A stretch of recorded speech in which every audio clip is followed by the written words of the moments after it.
Hello, this is Andrew Connell with Critical Path Training.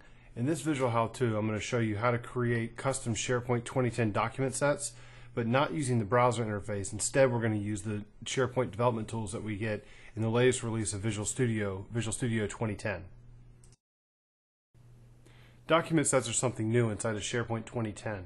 To be able to use a document set, we're going to have to go into the site settings for our site and then find the special site collection feature that we need to activate in order to get the document set capability. So I go to the site collection features, and then I'll see document sets. I want to activate this. So what a document set is going to be is it's going to allow me to go through and to create a new item that's going to have a bunch of sub items inside of them, inside of a SharePoint list. So for instance, I can go into the site settings of my site. I could say I want to create a new content type, and my new content type, I'll call this my sample doc set. Its parent is going to be a document set.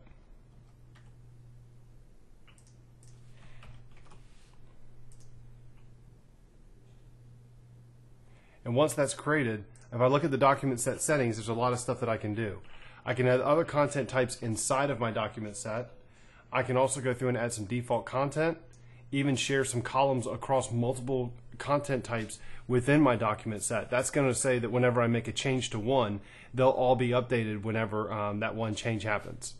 I'm also going to get this cool little thing called a welcome page, and that's going to allow me to show kind of like the home page of my document set and all the things inside of it. Not only can I show any of the columns that are available to me in the document set, but I can also go through and customize them. It's just a web part page. Now, instead of going through and doing this stuff all using the browser interface here, I'd like to show you how to do it using Visual Studio instead. What I've done is I've created a new SharePoint project, empty SharePoint project in Visual Studio 2010, and then I've added a few things to it. My document set that we're creating here is going to be an invoice document set. This invoice document set is going to contain a couple items inside of them, such as an invoice, which would be the scanned in or the invoice that I received as a PDF or an XPS or a Word document. It's also going to contain a timesheet as well as scanned in receipts. So I need to have content types for each one of those individual items. So first I have an invoice content type that if I take a look at him, there's nothing really fancy here. It's just a content type that's derived from document.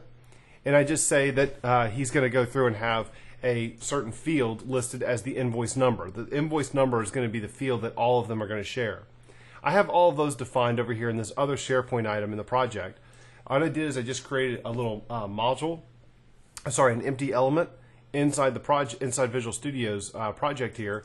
And then when I open it up, you see I just did a little field giving him a unique ID. His name is invoice number, and then I'm sticking him in the MSDN group. He's just of type text. So I'm just going to stick some little string in there to say that's the invoice number. So I go back, I've got my invoice content type.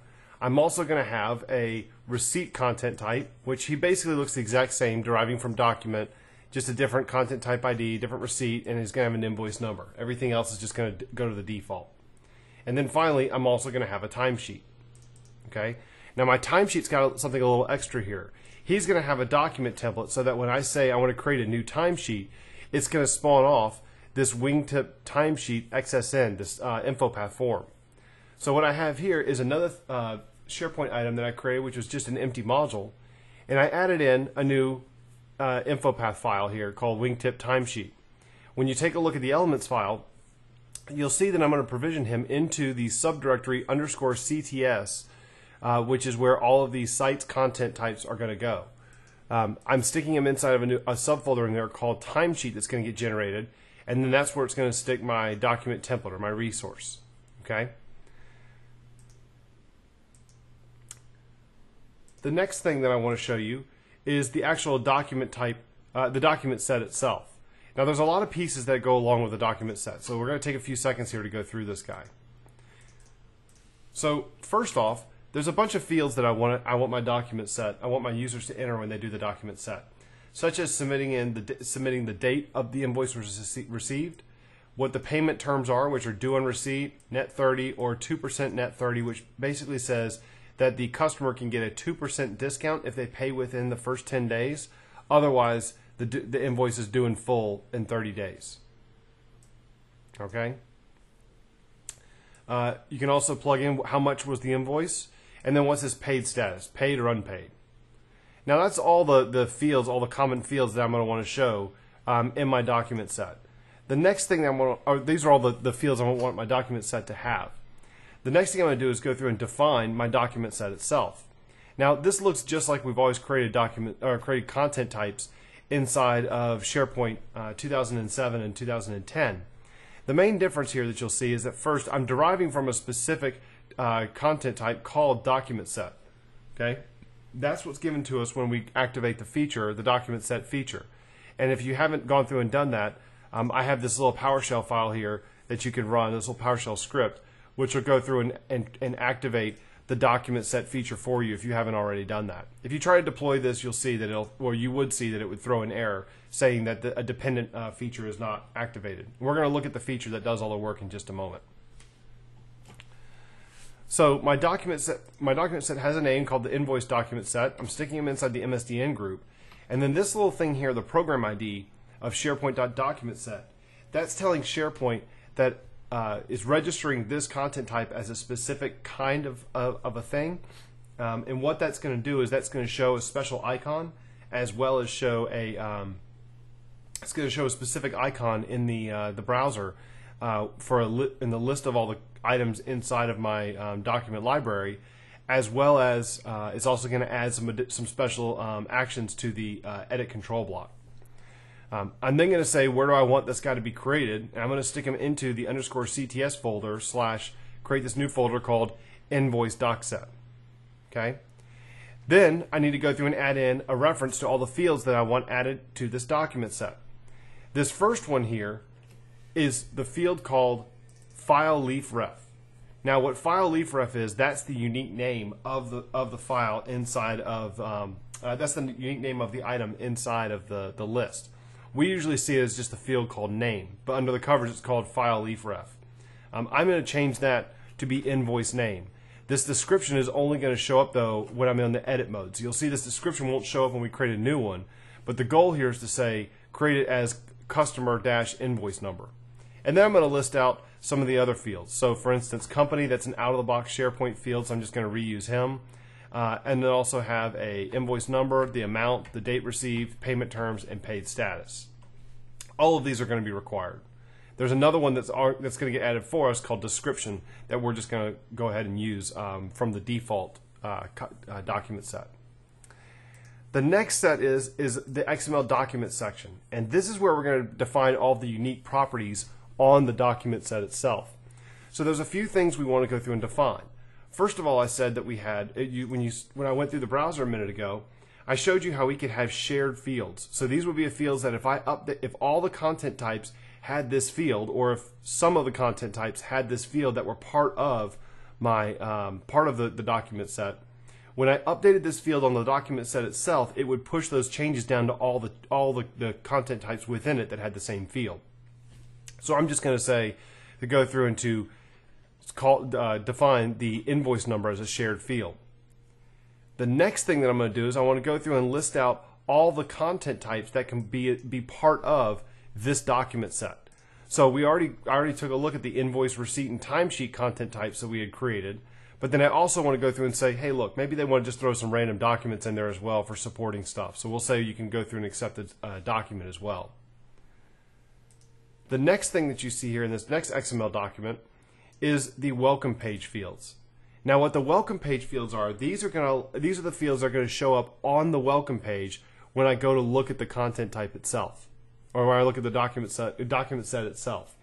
So I'm going to say I want you to show all of these different fields on that page, and we'll see where that is in just a few moments.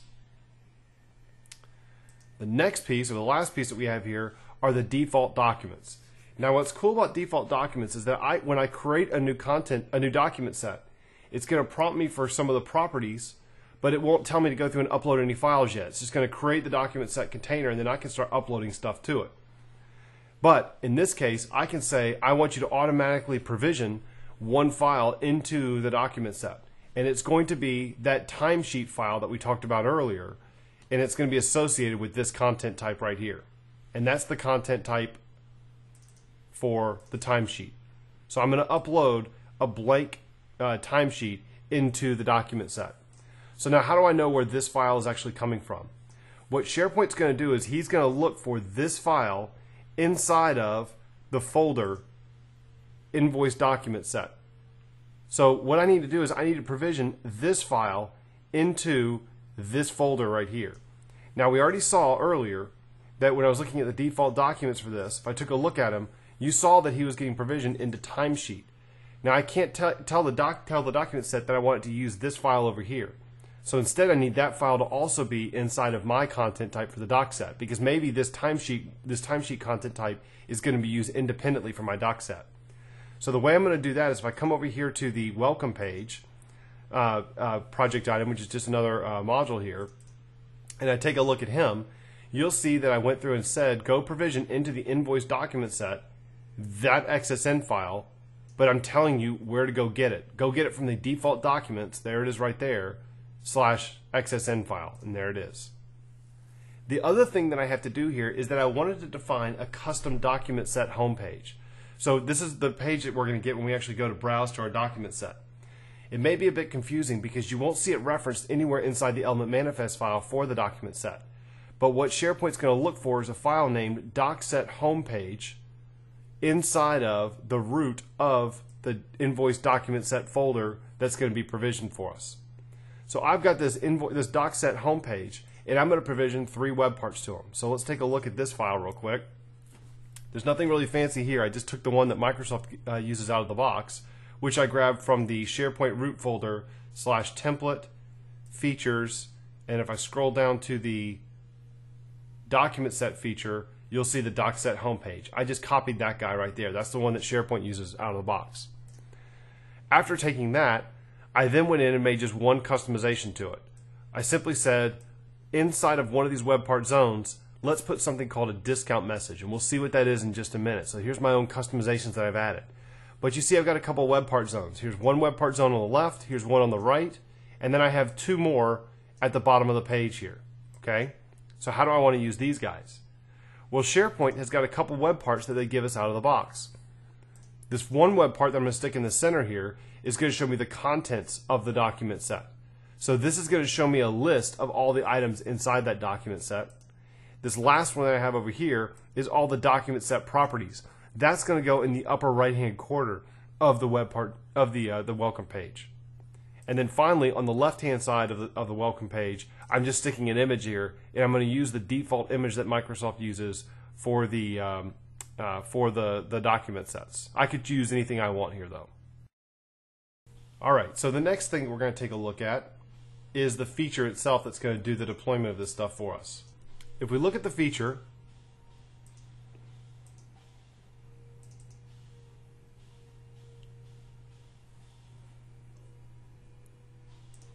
what you'll see here is a list of a bunch of stuff that I've added to the feature here. Okay, so these are all the different SharePoint project items that are inside this project. I want to order these guys in a specific order because some things have a dependency on others.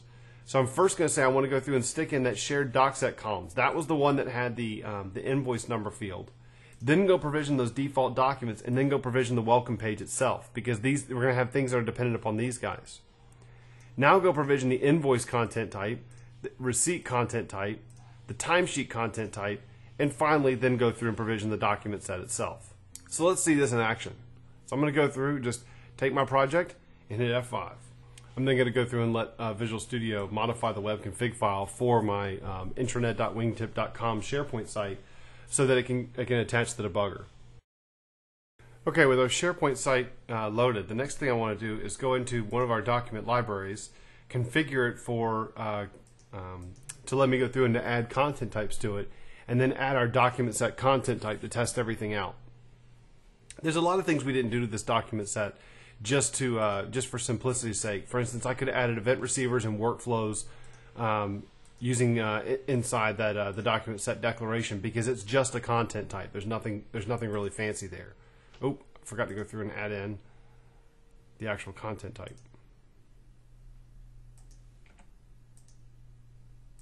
Here's my invoice document set. And now we'll go back to our shared docs. And what I'll do is go to the Documents tab and then select New Document invoice document set.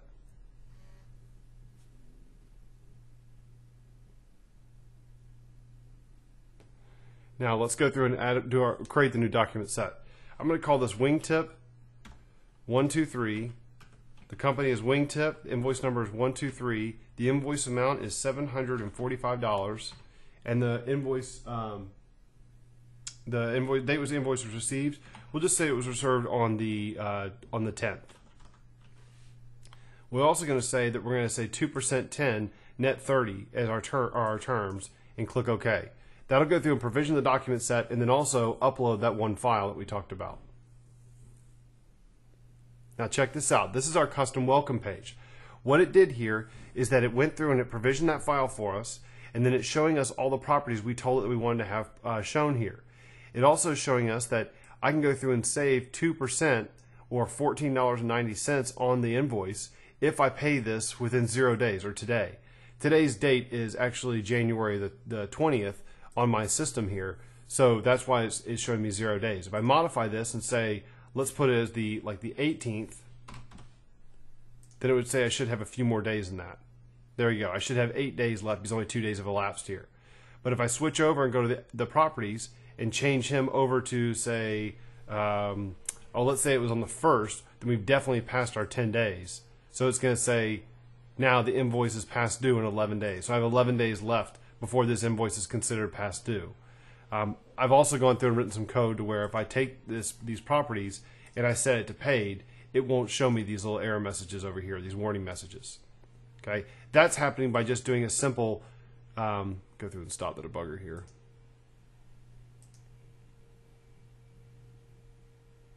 But if you look at our welcome page, I've just gone through and done a little code behind file inside of it to add a little bit of business logic.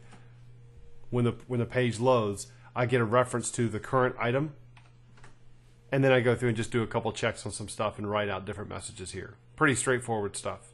So with that, you've seen how to go through and create a custom document set using the Visual Studio tools in Visual Studio 2010 instead of using the browser.